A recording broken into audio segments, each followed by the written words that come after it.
This is Gerardo Del Real with Resource Stock Digest. Joining me today is the president and CEO of Barksdale Resources, Mr. Rick Trotman. Rick, it is great to have you on. I was joking off air that I've been looking forward to telling this story for several years, and we talked a bit off air about why now is finally the right time for it. We'll get into it in just a bit, but first and foremost, how are you today?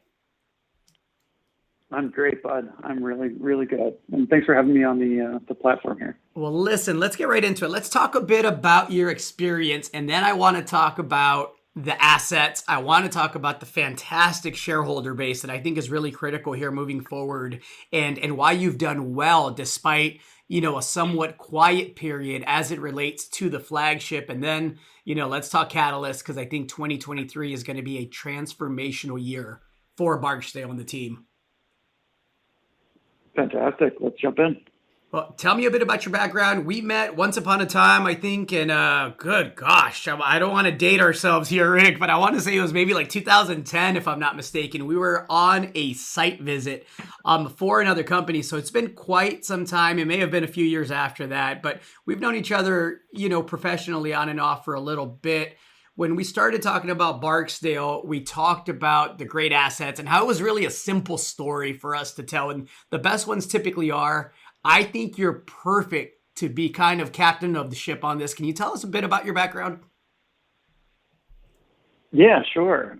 So I'm a geologist by background. So I have a master's degree in economic geology and spent a number of years working on various gold projects in Nevada as well as in northern Mexico and Sonora.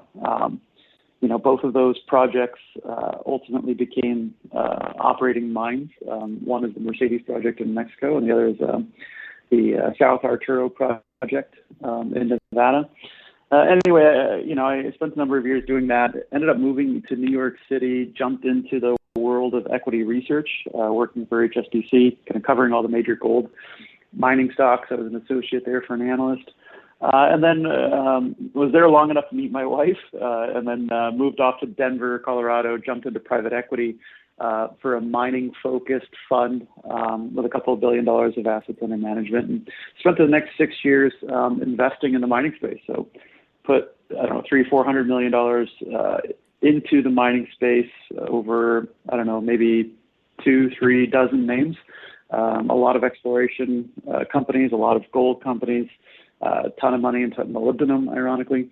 And then, ultimately got a bit tired of that and decided to come back to the corporate world, made the jump into Barksdale. And the reason I made that jump, Gerardo, is that, when I looked at the Barksdale story back then, being a first-time CEO, I wanted to have something that kind of sold itself, that resonated with investors, that I could share them one picture, one slide of a deck, and they would understand it. Right, I wouldn't have to be pitching some esoteric geologic concepts, on some moose pasture out in the middle of nowhere. And Barksdale, the Sunnyside asset, the Barksdale story, it resonated with me. It was a simple concept, and that's the reason I jumped to it. I mean, obviously, it got way more complicated after that, and it's been 5 years since I came, but nevertheless, that's the short story on my background. You mentioned the Sunnyside project. I want to talk Sunnyside in just a second, but I want to talk about that shareholder base that I mentioned and what kind of shareholders Sunnyside and your experience, your background, and your network has attracted, because there's some heavy hitters when it comes to some of the shareholders invested here. Can you share a few of those names, both institutional and long-term, strong, supportive shareholders? Yeah, definitely. Look, I want to say nearly 70% of our stock is held by the top 40 shareholders, more or less. So we're a very tight story, very closely held. And a lot of these shareholders have been in the story for a number of years. They're very patient. They're very understanding of kind of how the story is going to develop, how it was going to develop.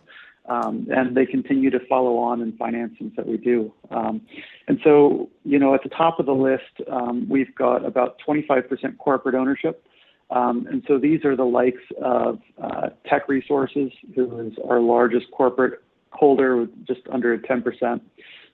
Cisco Development Corp is in there as well as a company called Tusk, which is a private vehicle that is run by a fellow named Randy Rifle, who's behind Chesapeake Gold and a couple other big stories out there. And then on the institutional side, we have another strong holding there, over 20%. And these are funds mostly out of the U.S., but also Canada, that hold a good chunk of us. So U.S. Global out of Texas has been a long-term supporter of the stock. Same thing, Crescat out of Denver. They're a newer name to the stock, but still, I consider new to be within the past 2 years. And I think that's when they started accumulating their stock.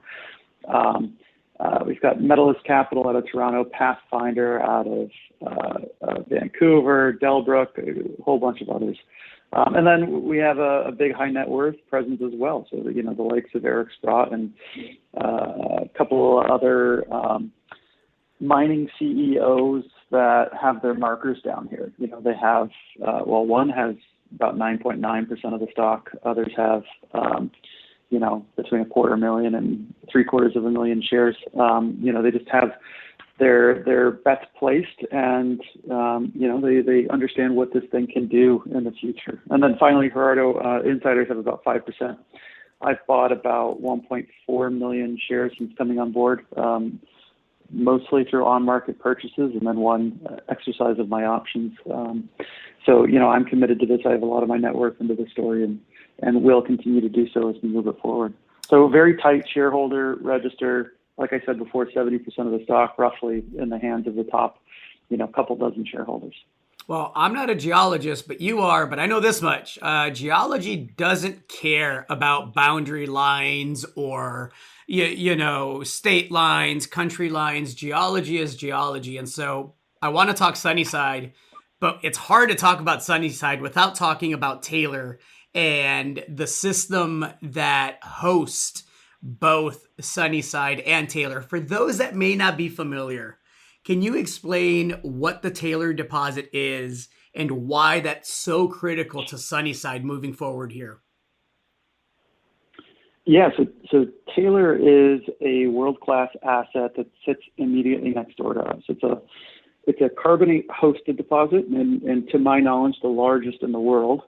But it's basically a polymetallic zinc, lead, silver, copper deposit that a company called South 32, which is a major diversified mining company based out of Australia, is pushing towards development. And by pushing towards development, I mean that before the end of Q2 of this year, they're supposed to make a construction decision. And so they've been actively spending on this project for a number of years. Well, essentially since 2018 when they bought it for $2.1 billion in cash, Canadian. They put several $100 million into it, and they have a $1.7 billion US capital estimate for the construction of this mine. And it'll be one of it'll be a very large producer of lead, zinc, and silver. I think it's a top 10 undeveloped silver asset in the world, as well as a top 10 undeveloped lead, zinc asset in the world. So it's a monster. And Gerardo, this deposit, as you said, it does not understand where property boundaries are drawn at the surface. And this thing extends onto our ground. We have a piece of it. We've been permitting for a number of years to figure out exactly how much of this monster is on our ground. And we're almost to the end of that permitting process and should begin drilling here in the next couple of months. So, only time will tell how much of this monster we have on our side and what the quality is. But, starting with the knowledge that, a world-class asset ends at the property boundary is a hell of a spot, I would have to say. I want to make sure for context that everybody understands that Sunnyside, there's some holes from the 80s that already give you an indication of the grades that you're going to encounter. Now, we don't know the scale yet. We don't know how big the system is. And like you said, you don't know how much of it is on your side, but we know that the few sniffs historically that Asarco had from the 80s were pretty significant hits, right? I'm talking 17 meters of 17.2% zinc and lead with 1.3% copper, 337 grams per ton silver, there was a 38 meter hit of 15% zinc and lead with 0.2% copper and 229 grams per ton silver. So how big the system is, that's the $1 million question that the drill bit's going to answer. How fertile that system is, I think we have a pretty damn good indication that it's pretty damn fertile, right? Am I accurate in that assessment? That's my technical assessment, by the way. Yeah, look, our view is that as you get closer to the heat source to this whole project, you're going to see better continuity in grades. You're going to see the potential for high grade mineralization. And if these intercepts are, pointing us towards what high grade looks like, I think we could have a lot of it. So that's the goal at the end of the road, Gerardo, is to drill more intercepts like this and put together, a trend of mineralization that looks like it's really high grade. And to give you context, those grades you were talking about are at least double what the grades are in the resource next door, which averages about 8% combined lead zinc and 80 grams per ton silver.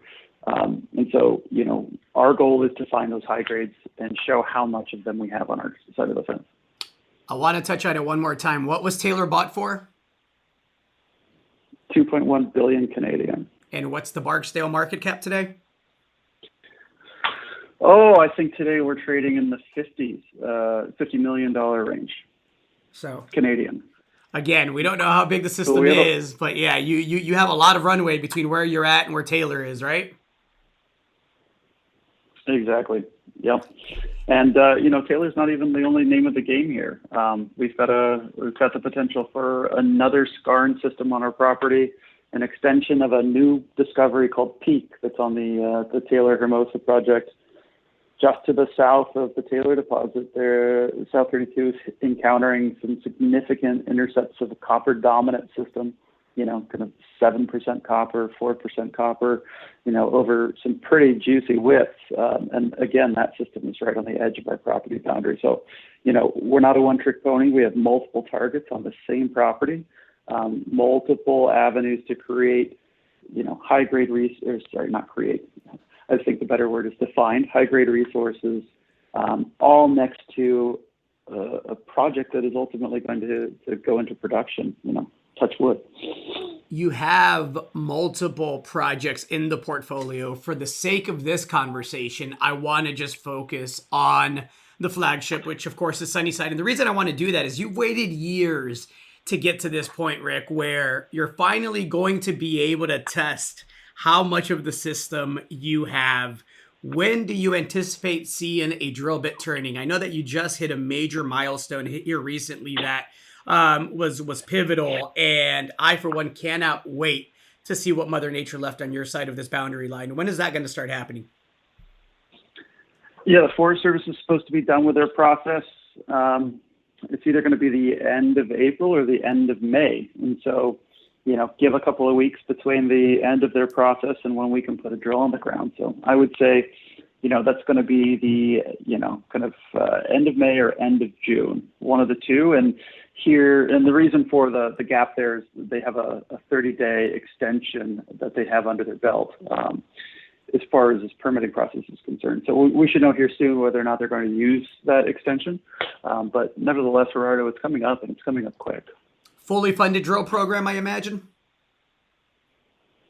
Yeah. So look, once we turn the drills on, we're not going to turn them off. So from that standpoint, we're not fully funded, but we do have about $6 million on the balance sheet right now, which is more than enough to get going, get the drills turning, and get some of these big intercepts. So we have no funding pressure as of yet, and we'll fund when it makes sense. Hopefully a couple of months down the road when we have some big massive sulfide hits sitting in the drill stem. You said you're not turning the drill bits off. That doesn't sound like a CEO that's preparing for some dusters. Rick, I'm excited for you and the team. I'm excited to help tell the story. I'm really looking forward to what I think is going to be a breakout year in the copper and gold space and a breakout year for Barksdale. It was great having you on. I appreciate the update. Looking forward to having you back. Anything you want to add to that? No, look, I think we covered it. Look, it's going to get exciting from here. We have a little bit of a wait, and then hopefully we have the drills turning and a lot of success that we can deliver back to our shareholders. Position accordingly, everybody. Rick, a pleasure as always. Thank you, sir. Thank you, Gerardo. Hey everybody, Gerardo Del Real here. If you're enjoying the content that you just saw, you can let us know in 3 simple steps. Hit the like button, hit the subscribe button, and please share across your network and on social media. Take care, everybody.